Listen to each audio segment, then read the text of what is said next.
The Sunday Show, the podcast, the Lesson Learned podcast number 15, Halving Your Way to Success. We've seen a lot of news this week about people cutting back on different things, including the one we're going to be really talking about is Bobby Kotick's CEO of Activision having his salary cut by half. And what does that mean, if it does mean anything at all? I think, like most of you, suspect that it doesn't mean much of anything. And sorry about the dogs, they're not my dogs at all. I think, let's mute that before.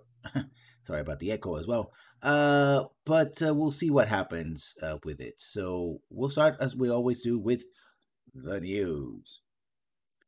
Let's talk about Epic Games.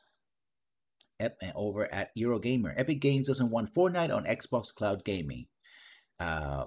This is by Tom Phillips. The news was updated 29th April 2021.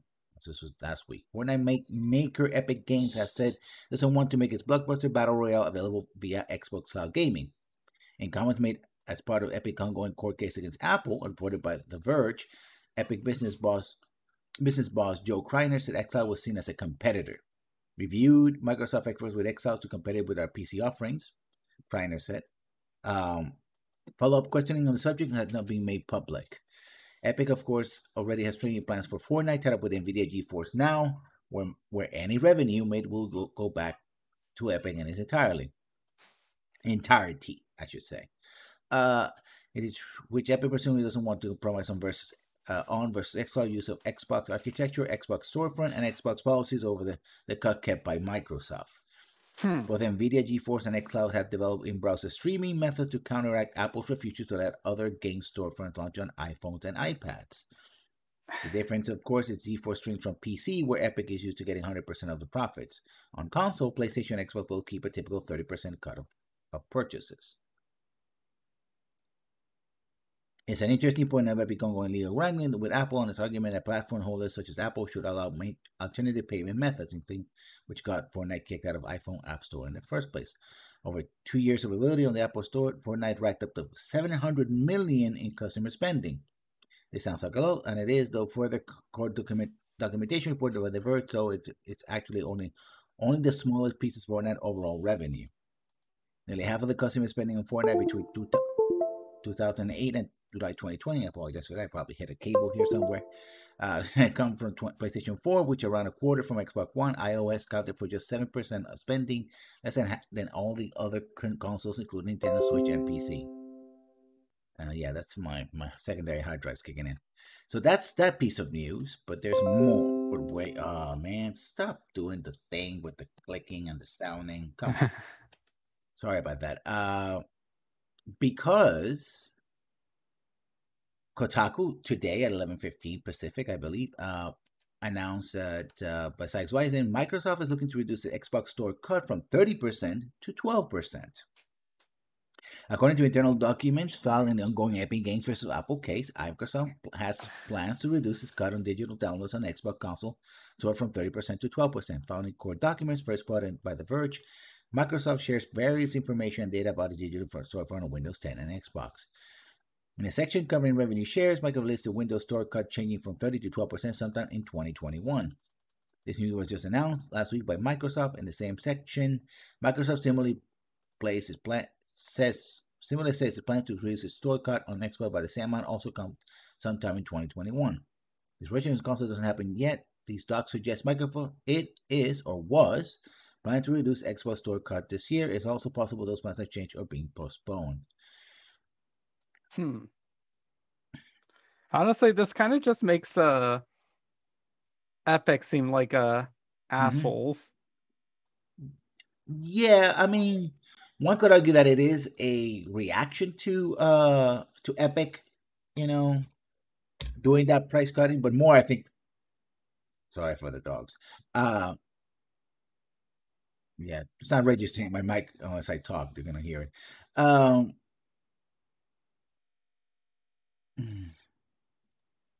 Anyway, oh dear. Not a stranger to barking dogs. Yeah. Anyway, so apologize for that. It's under pressure from Epic they're trying to do it. Although, in a statement, the very Microsoft play the proposed plans found in the court docs saying that the site it has no plans to change the revenue share for console games at this time. If this change does happen, it will be a big deal. Currently, Nintendo's, Microsoft, and Sony all take 30% cut from digital game sales on their respective console stores.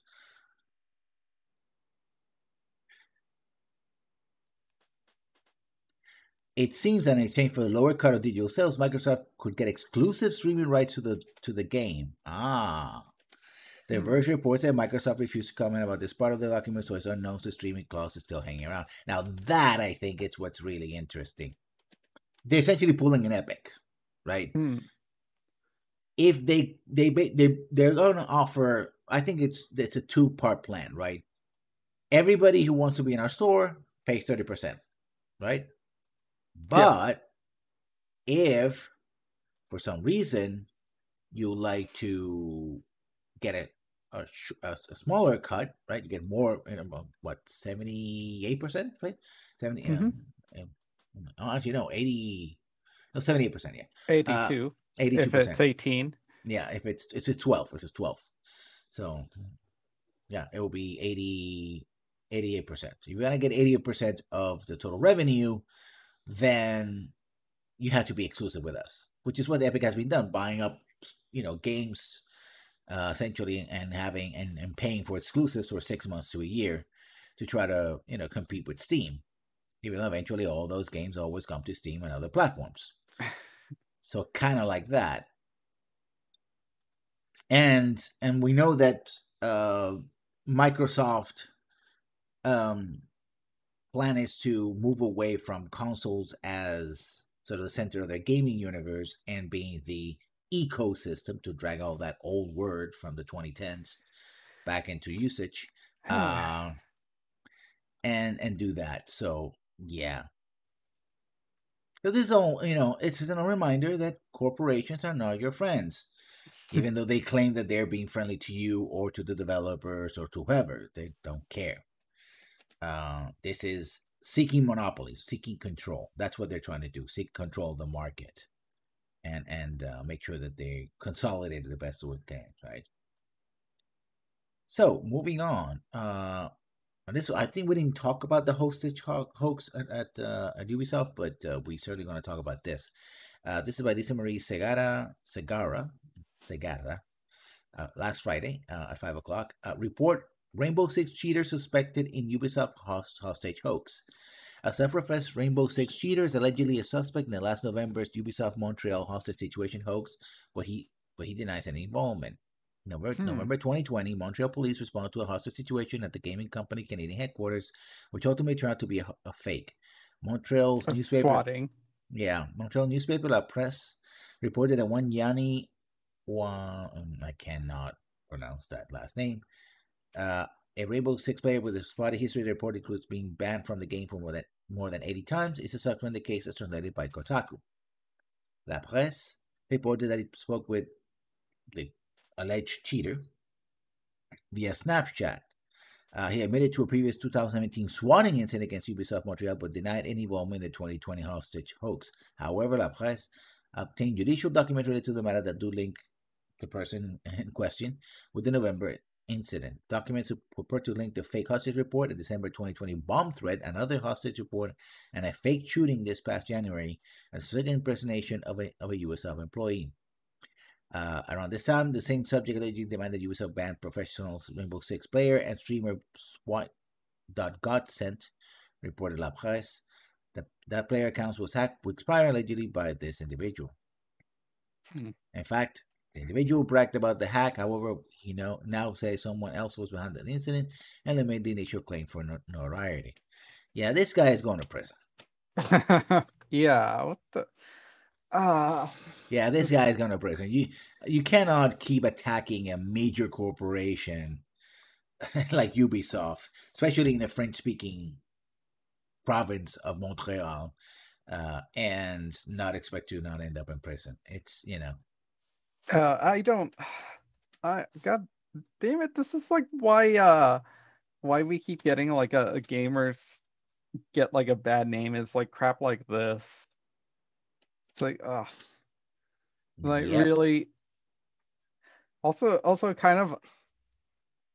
Oh well, I was gonna say like it's sort of like a case too. It's like biting the hand that feeds, but not the no. The game industry doesn't feed us. We have to pay them for Mhm. that.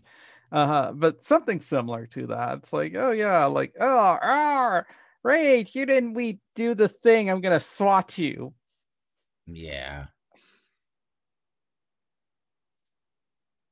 It's just and so yeah.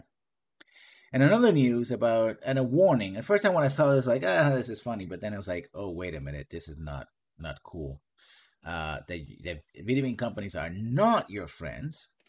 Riot would record Valorant voice comms to catch racists by Ash Parish last Friday, 4/21. This is, by the way, the same company whose CEO was accused of sexually harassing their employees and forcing them into arbitration instead of going to court.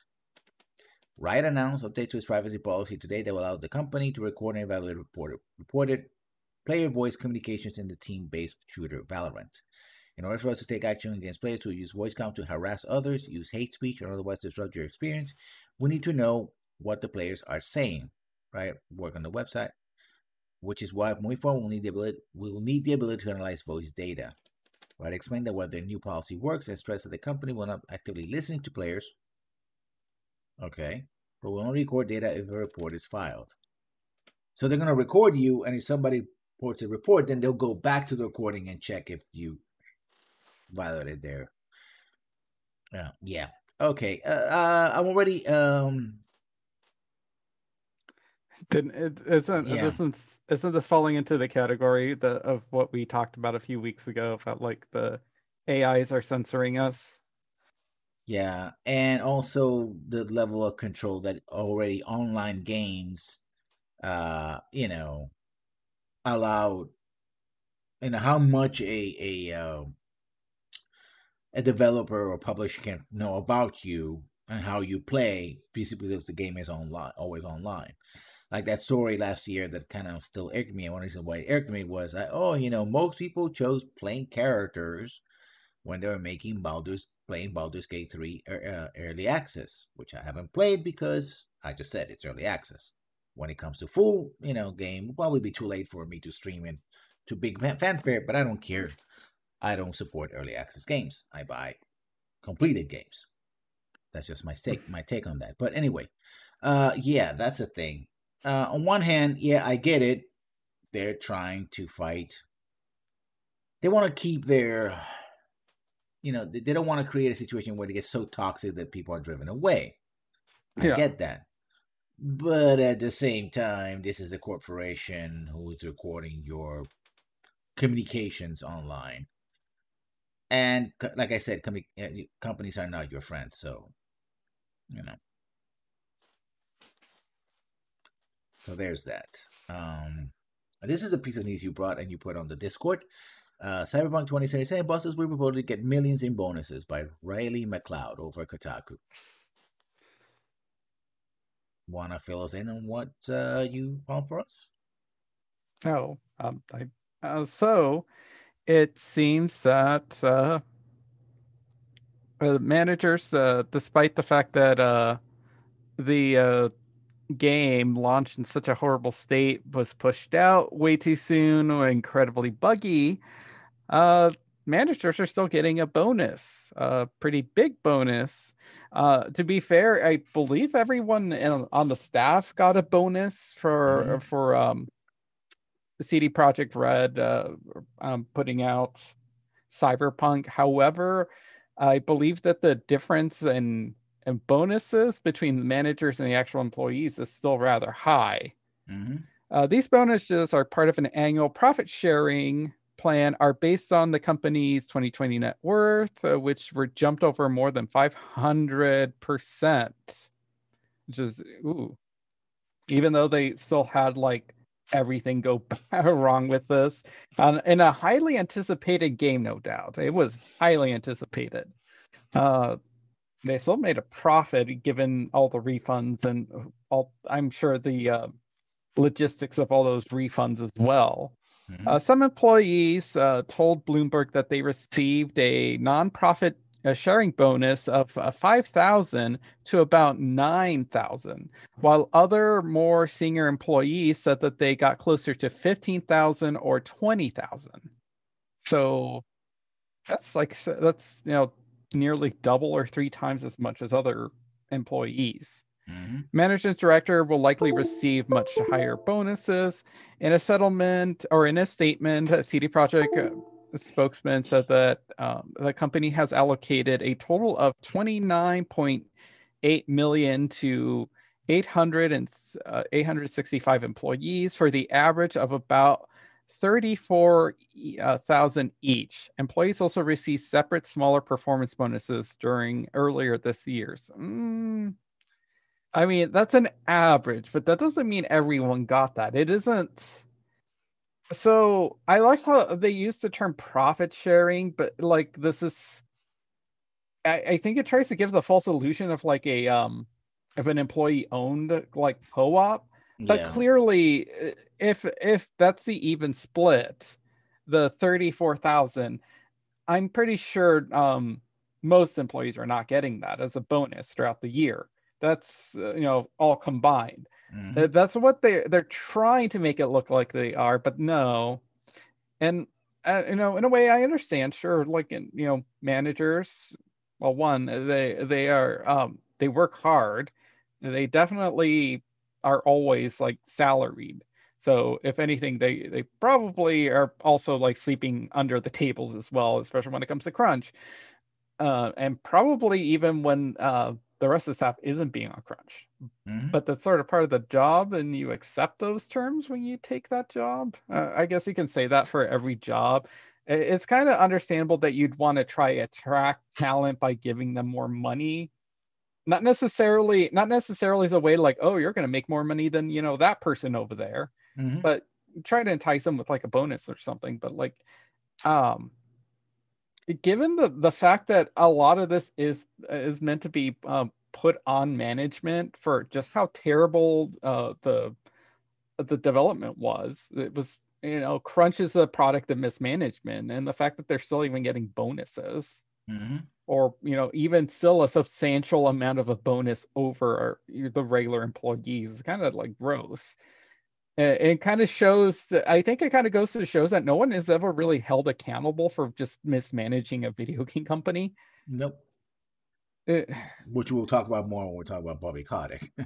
uh, Yeah. let's see. It also goes on to say, CD Projekt Red or CD Projekt, this just says, executives did take a financial hit this year for board members owned roughly 33% of the company's stock, which plummeted 50% since Cyberpunk's launch, but they also received more in a year's bonus than many workers will be paid in a lifetime.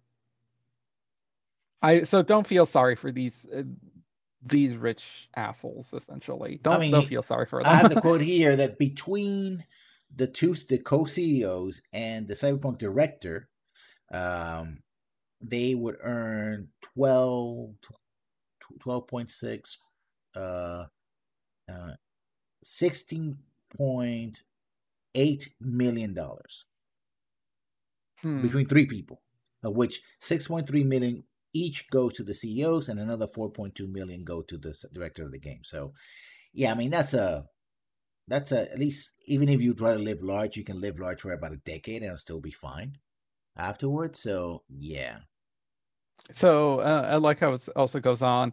When asked on the investors' calls last week whether it was appropriate, quote unquote, appropriate for the board to take hefty bonuses, Mm-hmm. uh, uh, Kiniski said Mm-hmm. that their compensation has, quote, always been tied to a performance or a company's profits.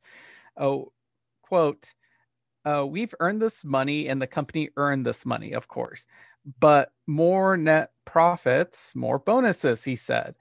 Also, as we, uh, we have results, we get bonuses, and that's the contract we have, end quote.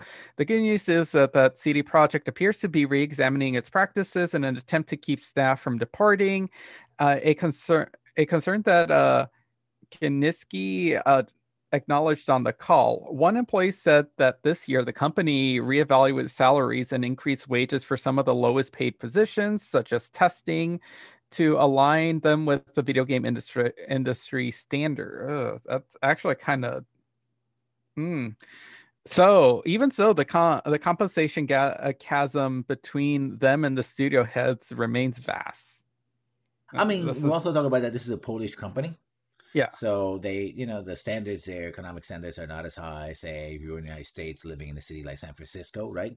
Hmm. Or Japan or somewhere else, right? So, I think it's more And comparable to South Korea, wait, to be fair. wait, no, that last sentence bothered me because bringing tests, essentially beta testers, bringing their pay up to industry standards. The industry standards are pretty shit for them to begin with. What the hell? Yeah, that means that That's they're even worse. gross. Yeah, probably minimum wage in most of the United States, which depending where you are, can be as low as 7.45 or 7.25 an hour. You know. What? That's why I took a double take on that sentence. Like, wait, what? Uh, so for those who always like to point at CD Projekt Red as the good guy, is like, yar har, they can do no wrong. No, no, don't, no, Yeah, don't cheer them on. yeah. They're a Again, company. They're a companies are not your friend. corporation. Yeah, They're not your not friends. they're not Yeah, your friend. And yeah. they're not the friends. They're not. And best of all, corporations are not the friends of their employees. They are not. Not unless they're like a co-op, and even then I'd be kind of dubious, but I would take a co-op over a privately held company or even a publicly shared company. Now I found this. I know I had it in the queue, and in fact, it's a follow up to that news that they denied that they were going to make the cut by Microsoft. No, in fact, Microsoft will give more of the revenue to PC developers. Now, this is not across the board on Microsoft Store. This is just for PC developers. By Riley McLeod last Thursday on Kotaku. Game developers on Microsoft Store will soon get a greater cut of the profits. Microsoft announced today the change comes at a time when many developers storefronts are rethinking the way their profits are split. As part of our commitment to empower every PC gamer creator to achieve more, starting on August 1st, the developer share of Microsoft Store PC game sales net revenue will increase to 88% from 70. In other words, going from 30 to 12, which talked about earlier. And according to the Xbox blog, a clear no strings attached revenue share means developers can bring more games to more players and find greater commercial success from doing so. So we talked about earlier that it was for exclusive content, but now they're going with no strings attached. But that is for the PC. It may not be the same for Xbox primary developers, right? Yeah. So they, because the whole thing is that they're branding everything Xbox, including the Microsoft Store. They want everybody to go into the Xbox ecosystem, right? The Microsoft Store is okay. I'm gonna say it. Sorry, YouTube, you're gonna hate me for this, but it's shit. Mm-hmm. Like literally, I bought a game that I still own one game there, and I could not play it because when I tried to download it in my own machine, it downloaded a bunch of stuff, upgrades. I should have been upgraded to Microsoft to play the game, and it completely tanked my machine, and I couldn't get a refund. Steam was forced to get a refund thanks to the efforts of the Australian government, but Microsoft hasn't. So eh. So yeah, I've shopped around I've looked at the Microsoft Store. It's not a very fun site to navigate. It does not have an ease to find what you're looking for. And it's so weird because I've got to browse the video game section and there's just so much crap on there. All this shovelware, like it's the storefront to a freaking phone app, the Play Store or something, which is I think they're trying to compete and trying to look similar to. Well, I don't like that we're switching the words programs to apps for computers either. It's like, no, our computers are not phones. Our phones are computers.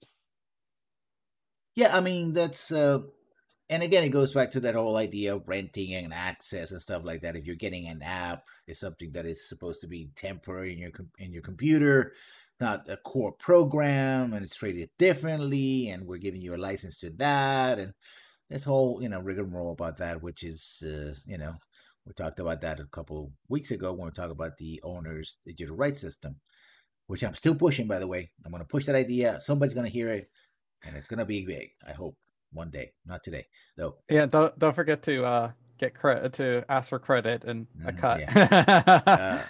Over the last year, the news continues. Over the last year, both Apple and Google have lessened their cuts for games making under $1 million, but not, say, Fortnite. That's what the lawsuit's going on with Epic. MC, meanwhile, has held more or less firm on a 30% tech, which cut with a cut lessening the more money a game makes, a system that makes more money for larger, richer publishers while penalizing smaller indies.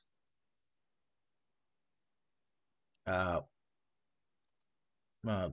also, the plans for PC more quality of life improvement for PC gamers, including improved install availability and faster download speeds. Yeah, because it's a horrible storefront, you know. Yeah, no. So there's that. So yeah, I think things are changing, and it's also I also want to talk about that because a part of the thing. Oh, another piece of news because this is the theme this week, an old theme. Corporations are not your friends, folks. Example number 197. Riot shuts down League of Legends fan game after creators say Riot tried to extort them. By Nathan Grayson last Wednesday. This is with an update. I'm going to jump to the update to make sure that the story hasn't been falsified or something. Yeah, no, remember Chrono Shift developing team Norax replied to Kotaku request for comments saying that while nothing is set in stone, one of the developers still speaking with legal counsel. It's unlikely this server will be returning. Okay, so there's so many better ways to handle this, and the project was so much effort in avoiding doing wrong by Riot as much you can while creating an emulation. Especially since most of Riot products like game modes are based on mods and the community. Imagine if Blister prevented modding on StarCraft or Warcraft 3. How many great maps and games will never exist, including League of Legends?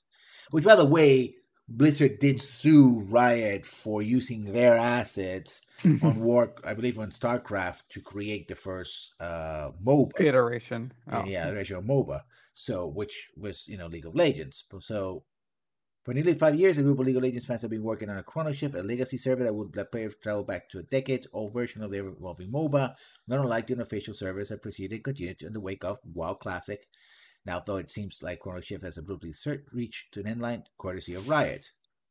Speaking with PC Gamer, Riot said he had seen a case and desist request to developers Chrono Shift after then posted an exchange with Riot and employee to Reddit earlier this week. This post showed their back and forth over Discord, during which a member of Riot's security department named Zed wrote to Chrono Shift developer that Riot's legal team isn't super thrilled about your project, unfortunately, and looking for a way to come to a mutually acceptable end to it.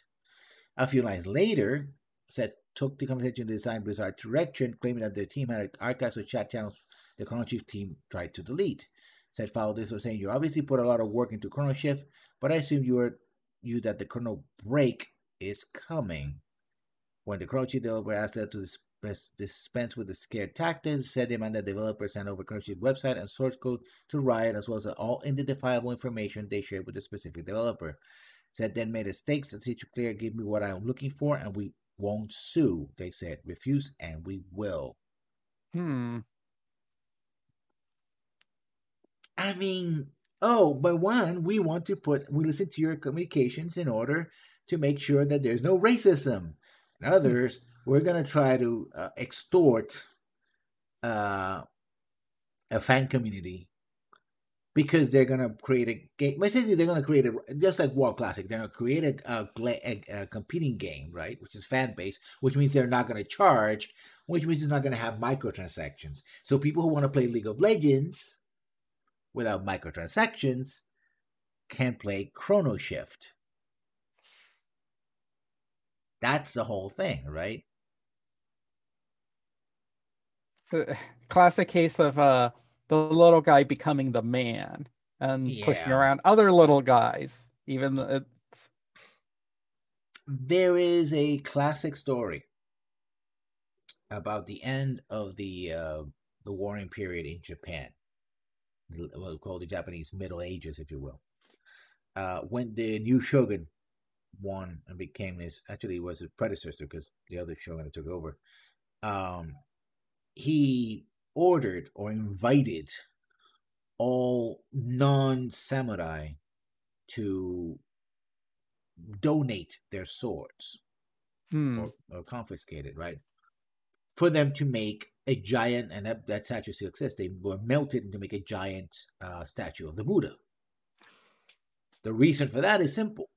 After the war is gone, only the samurai could carry swords and therefore have legitimate authority to take life in Japan.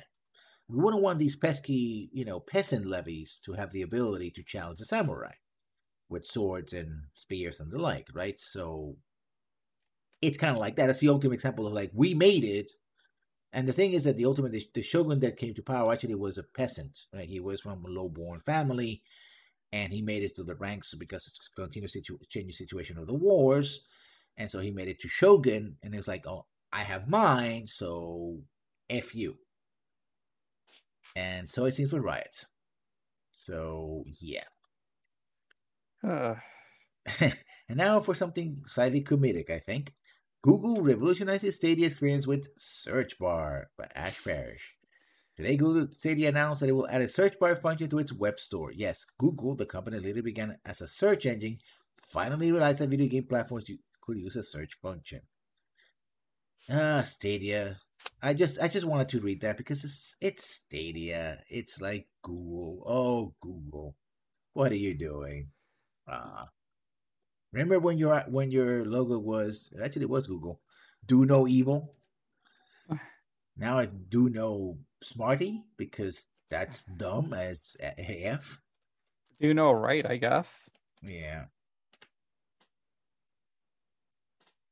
I think this is news that will be if you find interesting. Despite supply issues, PS5 sales outpaced the PS4.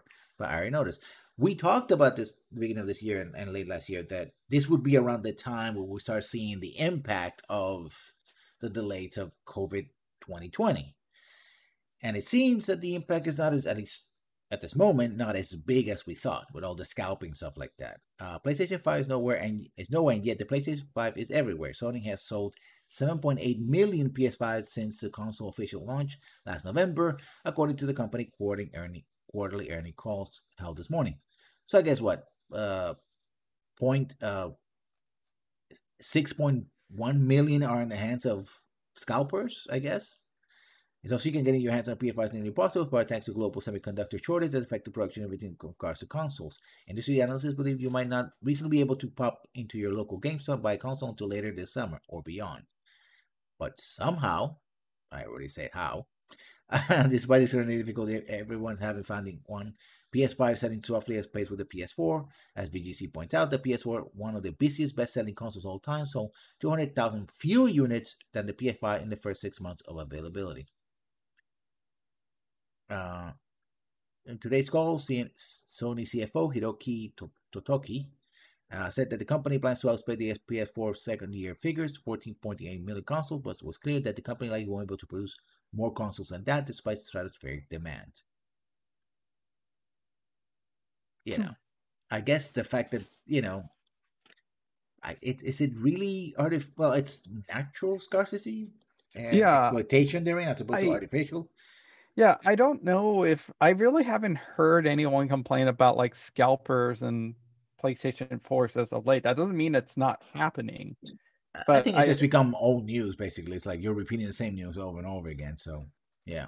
But I've seen plenty of people in communities that I share and spaces that I share that seem to have PlayStation 5. Well, they're now coming out into the so I would hope that they're not paying scalper prices. Hopefully not. Yeah. I kind of trust them not to fall into that trap. But so I get it. People are getting them at a fair price somewhere. Hopefully. Yeah. I'm still in no hurry to get one. Yeah. So that's a thing. That's a thing that's happening. And what else do we have on the news? Yeah, we have a couple more news actually about games. Okay, I'm gonna skip to this one because we talked about this last week. Skyrim Grandma Shirley Curry has her own mod now. She looks way too badass to carry your burdens. Shirley Curry, the Skyrim Grandma, became a famous YouTuber at the age of 80 thanks to the channel full of wholesome videos about Bethesda's popular RPG. She explored the Dust Quest, hangs out with modded followers, and even reads in-game books. Thanks to the fan petition, she'll be appearing on NPC in The Elder Scrolls 6. In the meantime, Rubo modders have put Shirley Curry in Skyrim as a follower with dialogue pre-recorded especially for the role. This is cute. This is great. I love it. So, Skyrim, for players of Skyrim, if you want to have Skyrim Grandma on your game, go ahead, download the mod. It'll be awesome. Cute. That is awesome. Uh-oh, I have breaking news on a Mass Effect Legendary Edition watch. What happened? So it's been announced. So Mass Effect Legendary Edition will be out on May 14th. So it's gonna get a day one patch of 11.8 gigs. So I guess I'll get it on the weekend. It's gonna be Friday. I'll probably start playing it on Monday or Tuesday because, of course. Yeah. Well, anyway, I'm probably gonna stream it on Monday anyway. So yeah, there's ahead of the launch of the game, there is a day one patch available to download on PlayStation servers. This patch also comes with a channel log that mentions improvements related to the ambient occlusion, lighting, and performance. Okay, so it's about 1 or 11.8, but we're unsure if this is just the patch size or if this is additional game files.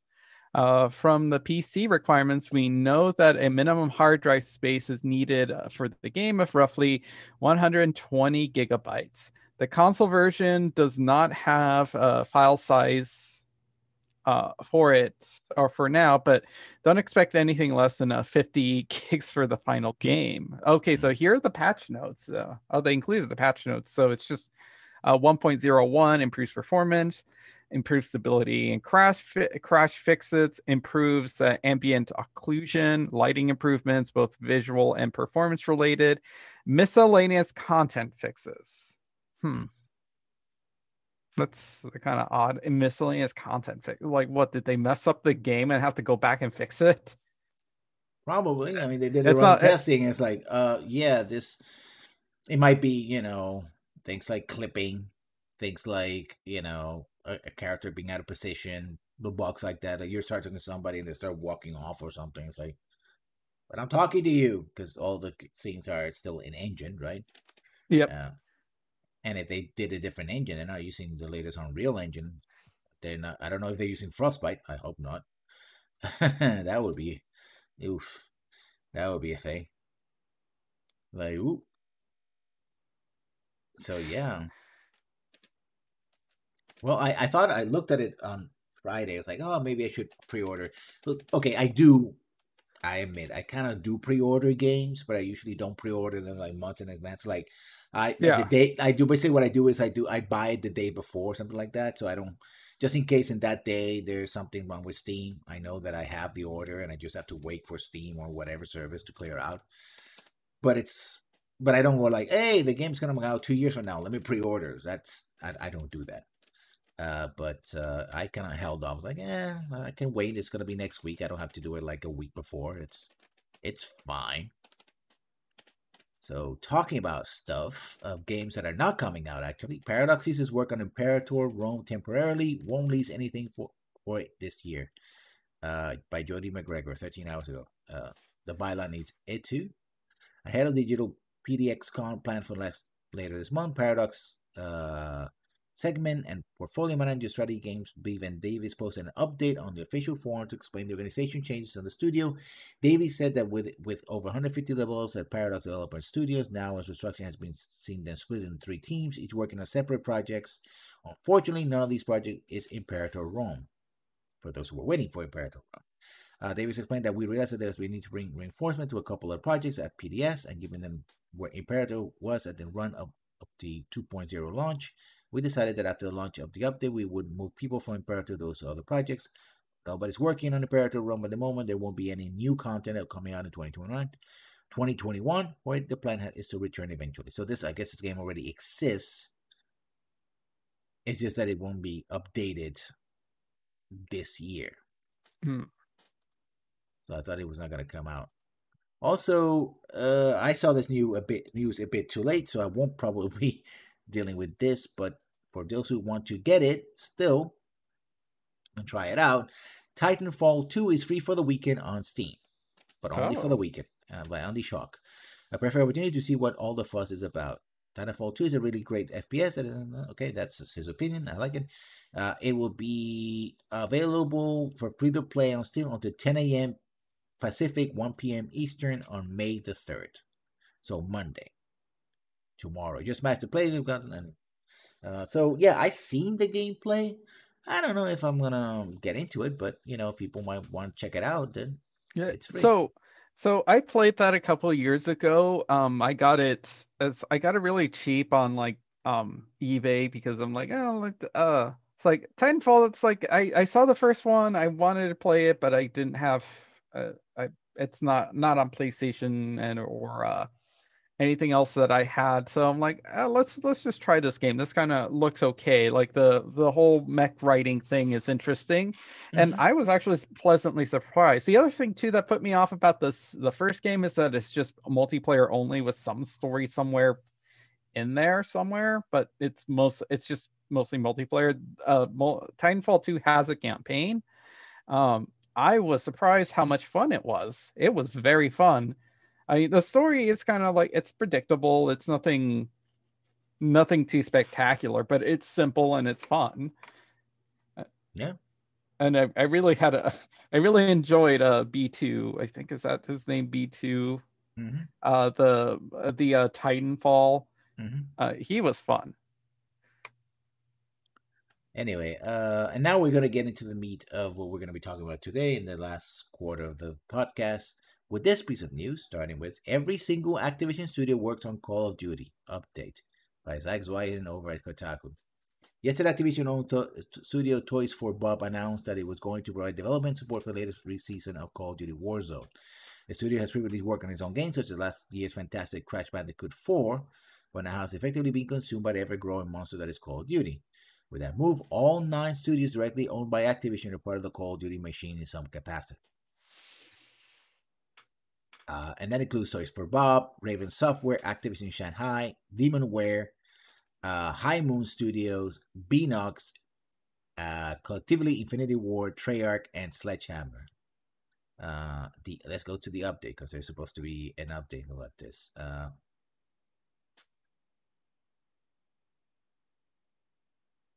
Blake Malouf, a former Toys for Bob designer who also just left the developer, tweeted, "I want to clarify that no one was laid off at Toys for Bob. Anyone who has left has done so on good terms." Yeah, I heard that one before.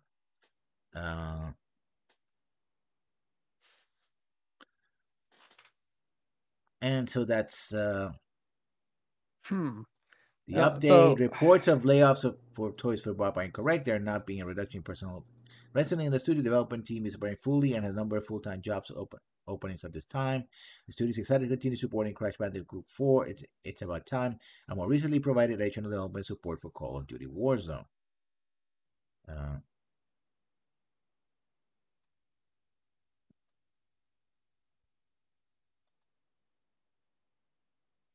And so that's happened before. Now we go to the meat of the we're going to talk about. Activision Blizzard CEO Bobby Kotick takes a 50% pay cut.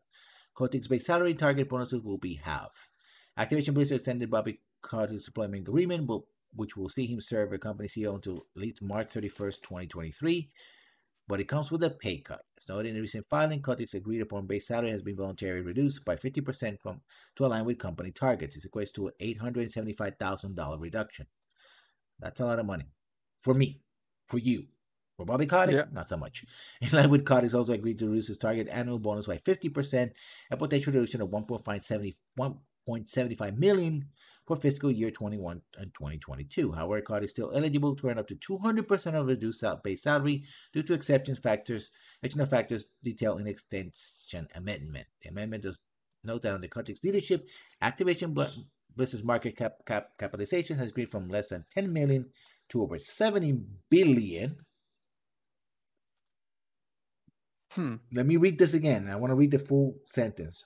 The amendment notes that under Kotick leadership, Activision Blizzard's market capitalization has increased from less than $10 million to over $70 billion, with an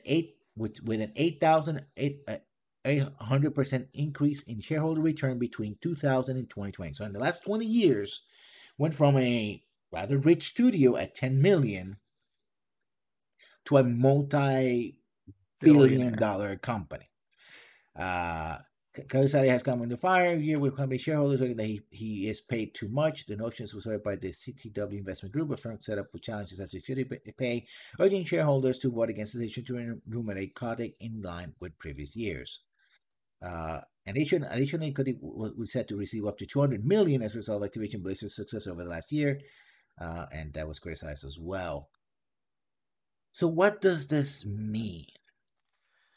Well, I think in the purest sense, it's a PR move, right? We've been criticized for this in the press, especially the business press.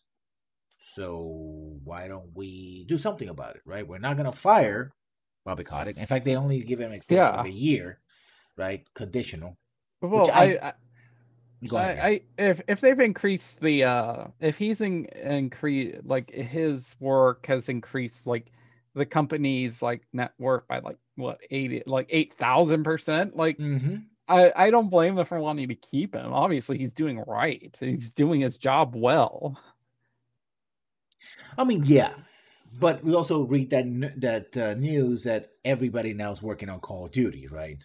Yeah. So what's happened in Activision over the years was that Activision Blizzard, with actually Blizzard being the one that was earning more of the money when they came together, and then they got bought out, and then they bought out themselves out from, I think, Viacom, right? Mm-hmm. So now Activision Blizzard is doing this, but they also lost some major franchises like Destiny, right? Yeah. So they're basically stuck because Warzone is the game of service right now. It's the biggest game out there, and it's kind of many ways like the WoW of today, and that is the game, right? That and Fortnite, I suppose, would be the two games that are competing, right? But maybe they're seeing projections that we haven't seen. Yeah, that's it's not even fabulous. It's fantabulous because it's fantastic and fabulous at the same time. And we're talking about nearly 9,000 times, increase over 20 years. That's and so I don't blame them for like I don't see why they should fire Bobby Kotick. Like the fact that he makes a lot of money is not really his fault necessarily, because he's not. I don't know if he has control of writing his own paycheck. I don't think he does. Well, he's a CEO, and so it depends on the company. In some companies, the board is just literally you could put cardboard cutouts of people on the seats, and whoever happens to have controlling interest, which could be the CEO, could be the CFO, could be anyone, right? Usually it's between the CEO and the CFO, right? Because the CFO is the chief financial officer, hence in charge of all the moolah, and signs, the guy who ultimately signs all the checks, if you will, or at least approves them. And the CEO, which is the chief operating, executive, right? But it could be someone else, or it could be in some other boards. The CEO is the guy who's the corporate cutout, right? The face of the company, who gets paid X amount of money, and then the whole board is the one that actually is in control, or at least factions when it. So each company has its own way of doing things. I mean, corporate structure looks the same, but not every CEO is the same, both in personality, of course, but also in control, how much control. So, I mean, I would argue that he would probably be accruing more power and control as the company made more money, right? It's like, listen, I'm worth it, right? And so they increase the salary, right? As a tacit agreement, like, yeah, Bobby, you done great for us, right? But at the same time, we've seen over the many years how many studios have been closed and shuttered. They've been backlash about people, he getting more money while hundreds of people have been fired in Activision, and particularly on the Blizzard side, right? Or especially like record-breaking profits, but all these people got fired. Also, how Blizzard is like predicted, either Blizzard was going to go its own way, or it was increasingly going to be crunched and become more Activision until it disappears, right? And Blizzard is still important. I mean, they have WoW, they have StarCraft, they have StarCraft 2, etc. But it's a shadow of its former self, right? Free Hong Kong, revolution of Exactly. our time. Yeah. They had taken a lot of hits because last year with COVID, they didn't have a lot of their competition. Their esports, which was a big thing, a big presence that Blizzard had. Right now, that has been reduced significantly, not disappeared in some cases, especially in the United States, but has been reduced or controlled in South Korea, which was one of the biggest market, in China, etc.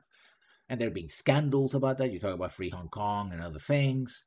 Um, so I think the reason why, I mean, and also if they would really had a lot of confidence in him, they would have extended his contract for like 3 or 4 years. The fact Yeah. that they sent it for 1 year, I think, and this is just a guess, because then we're not sitting in that board. We don't have the raw data in front of us, the reports and all that. But I'm guessing that and also when companies get very successful, someone else wants to be riding that success train, right? Because the ultimate thing about this is that you come to believe that anyone, including somebody like Bobby Kotick, is replaceable, right? That it's not Bobby Kotick's work that's gotten the huge amount of increase. It's the system. Yeah. So somebody might be gunning for getting that kind of salary from Bobby Kotick, right? It happened before with Disney. It happened in Disney 1990s when they had changeover and stuff like that. So when the company was very profitable, people were like, oh, I want that seat, and people get pushed away. So this might be a way. Also, one of the reasons why you want to reduce the pay is that if you have a golden or even platinum parachute, part of that compensation is based, part of it, not even totality, not even the half of it, is based on your current pay, like any retirement plan, right? So if they are paying 50% less, and then when they say, okay, time's up, Bobby, time to move on, they pay him less, right? Because they were paying him less for a year, right? Yeah. The last contract. So it's a way of, I mean, we're talking about tens of millions and not hundreds of millions of dollars when you take it all together, but still, right? Yeah. Part of the cynical part of me too would be like, we're gonna project that the market's gonna tank. So we're gonna reduce his pay and see how he does in that when that tanking comes, or if he's still interested, but we're gonna cut his pay just to kind of brace ourselves for that.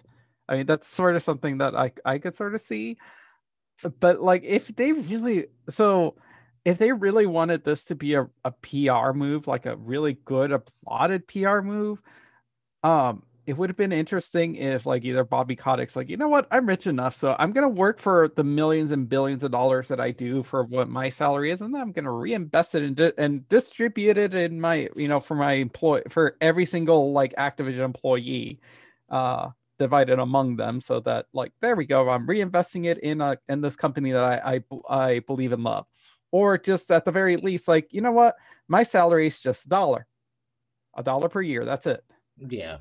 But no, the thing is, Bobby Kotick is not loyal to the employees or to the players or to their audience.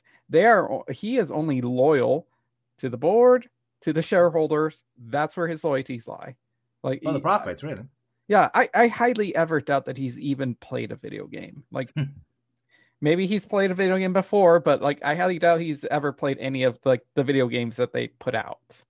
Yeah, I mean, another thing is that we talked about this last year, how there was a roller coaster of highs and and very lows last year because of COVID and just the financial situation that the world is in. We're kind of we're supposed to be in this not recession, great recession, post recession situation, depending who you are and how you measure it, because there's all over the place. There's people talking about a housing boom, but also lots of millions, billions to trillions of dollars lost because of COVID. It's all over the place, and I think they might be expecting that one thing, especially with the COVID, at the end of this year, kind of normalize things, and that passes, then the market will have a post-COVID shock, right? Where governments, for example, stop sending checks to their to their places like, not so much United States, a couple of checks, but in Canada, for example, or New Zealand and other places, they stopped sending those checks. So now all Mm-hmm. those people have to reintegrate themselves to a workplace that has already adjusted to not having them work, right? Yeah. Right. So either because of automation or other cuts, right? And showing that they can work with less essential employees, right? So there might be a situation where a lot of people, once COVID, if COVID passes, because we have some news from India and some other places where it might not actually pass, or it might get worse. We might be doing this for a couple of years, even with with The vaccines vaccines. available because of mutations and the like. I don't want that to happen, by the way, but it could happen.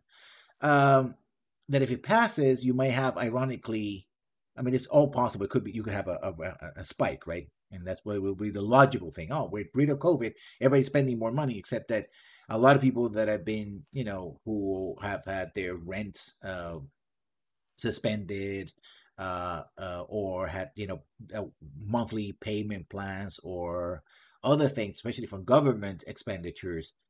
The government no longer can justify spending that money, Pulls the rug from under them. pulls the rug, and then boom, you have a housing crisis, something like that, and that tanks the economy. But Including, remember, although video game companies like to see themselves as part of the entertainment industry, they're really part of the tech industry, and they don't work the same necessarily, mm, right?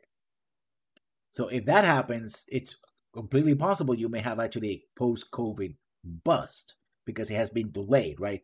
The impact of trying to push back and investing money so that economies don't collapse under the pressure of COVID, that gets released, and they might be saying, well, by next year we may have a couple of entire quarter or something, not simply a couple of days, but a couple of quarters where we're losing money. And now, hey, Bobby, that happened also under your watch, so it's time to go, right? so I don't know. So I really don't know what this, what the hell was the point of it, other than I guess some really lame half-baked like just PR, just like, oh look, we're he's no longer the What, like, 45th or something like that? Yeah. or he's no longer like, the most overpaid like CEO. Uh please stop drawing him with double horns so he can get a date. Yeah. Uh, I mean, another thing is, and I think this also ties in with the kind of moves that we've seen from Epic, and we talked about the entire, like that. It's one of the things where, on one hand, the company seems to be doing something that seems to be generally positive, but on the other, like what happened, Riot, like, oh yeah, we're gonna monitor. Well, you can also say that privacy concerns kind of override that, but let's say that we take that at face value, say, oh, we're gonna monitor chat because we don't want a healthy community, but yeah, we're gonna try to extort somebody who's trying to make a fan game, right? Yeah, Uh, they're doing something behind their back, with their other hand. yeah, or Epic saying, oh, we want people to cut back on what their gains, because we want to encourage people to to develop games, and so they get more of their money, more of their investment. But by the way, we're not going to work with Microsoft because we want to have 100% control, or at least as much as possible control, over this streaming platform that will Yeah, compete with our Microsoft. our revenue source. Yeah, and stuff like that. So I think that fits the bill, right? It fits the bill of sort of going this back and forth where they make one public move that seems somewhat beneficial on the surface, but bless you. No, that's just I got. And but on the other hand, it's like, no, these folks they're not really doing anything. There's either their ulterior motive or whatever it is that they're doing that is not as positive cancels out everything else, right? Yep. I mean, having all your studios work on Call of Duty because you've gone all in on the game, right? We talked about this about, I think, 2 years ago. I coined the term the big game, or I borrowed it from somewhere. Probably borrowed it from somewhere because I'm not that original, let's be admit it, the big game, and we said there will be only so much space for the big game. In fact, I'm also reading on Facebook that Fortnite, while still making a lot of money, its growth has slowed down considerably. Let me see if I can actually find news that back that up. I don't want to make a Fortnite Yeah, and of course, growth if your claim is true, slow it sort of down. reminds me of the thing that Lindsay Ellis said in her latest video about like Twitter, in terms of that like Twitter has not seen growth in a long time, and it's mostly uh mostly its focus now is just to retain the people who are still using it, Mm-hmm. so that they can throw ads among their tweets and stuff to Yeah. make their money, so they can at least keep the eyeballs they already have still coming back versus trying to attract more of a different audience. Okay, I got a follower, Luis, Luis Diaz 04. Thank you for following. Welcome to the podcast. Yep. We're almost like wrapping up. We're discussing Bobby Kotick getting his pay docked in half, and what does it really mean? Yeah. I mean, yeah. Again, we predicted, or I predicted mostly, but we both predicted that this would be the time where we start seeing the effects of COVID 2020. We'll start seeing it in 2021. And the news are mixed, right? PlayStation 5 is doing great, even though people apparently can't find it, but some people can find it according to different sources. Um, Activision is doing great, but it's cutting back on every project except for, Call of Duty Warzone. Epic is still fighting Apple over revenue share, but trying to find ways to subvert that revenue share and just try new ways to monopolize the business, right? I don't think by the way, if I want to throw out and losing share because they lost a lot of money to all those games that they paid for to be exclusive, right? So the exclusives are Yeah, not giving them a return on their investment investment. directly. Yeah. But and I don't really see an increase in market share, and I'm like, we haven't really seen like, oh, Epic has now captured 20-30% of digital downloads, something like that would have been something that people would have been on the lookout, and we haven't seen news to that. It may yet happen. We might see that news this year, or maybe we won't. I'll keep an eye on that. So right now, I think this is more of a news of we're still seeing the changes, still seeing the impact, right? We might be talking about this time next year, around May, where Bobby Kotick probably either is getting a new contract or he's being, let go. And probably the news was like, oh, Bobby Kotick gets $700 million in a platinum parachute somewhere or something like that, or maybe not. I mean, that's hard to predict. So I think this is more important to sort of like, it's one of those pieces of news that you want to highlight because immediately you don't know the effects. But when something else happens, you're like, aha, we saw it coming because we read this piece of news and said, huh, it was indicative of this. Which is we don't have all the information. So yeah, that seems to be it. So Chapelmon, where can we find you on the interwebs? You can find me at Chapelmon pretty much everywhere. I am Chapelmon_ here on Twitch and Twitter, where I post a lot of my just random thoughts or share whenever I'm live. You can also find VODs here, some highlights on my most recent playthrough of Mass Effect Andromeda, where I romance and flirt with everybody I can and romance a lot of aliens. But most of my content lives over on YouTube. You just search Chapelmon, you can find me. You can find wide array of more romance videos over there. And of course, you can find me here with Chabamon doing the podcast on Sundays. And I'm going to try to go back to Minecraft this week. Last week was a mess. Personal issues got in the way, of course. I wish I could have streamed more. Tonight, I'm going to go back. There's a major changes in the campaign that I'm running for Dungeons and Dragons over at Raktus channel. That's Raktus over here at Twitch, starting at 6 o'clock Eastern US. The characters are going to be doing some very interesting role playing, I hope. And we'll see where the campaign goes from there. And yes, coming up, I will definitely be buying and streaming, probably going through a lot of bugs in the process. Mass Effect legendary edition. Yeah, legendary edition. When it comes out, probably a day after, because between major patches and whatnot, we might take a couple of hours to download. But besides that, if you want to see more of our content, you can find it here. You can find it on YouTube for both of us. Also, I'm doing more script doctors. The last script doctors I did was for Dragon Age 2, that is now live on YouTube. And you can do more stuff. So hopefully, I'm looking for this week to do the Phantom Menace, Oh, which is going to be a doozy. I'm going to do the whole trilogy, but I'm going to just focus on the first movie, The Phantom Menace. So if I were given the job to script doctor The Phantom Menace, what would I do? Well, you want to find out. I'll stream that on Wednesday, barring any major changes, and it will be soon after on YouTube. So thank you everybody for coming, and we'll see you when we see you. Bye-bye, everybody. bye.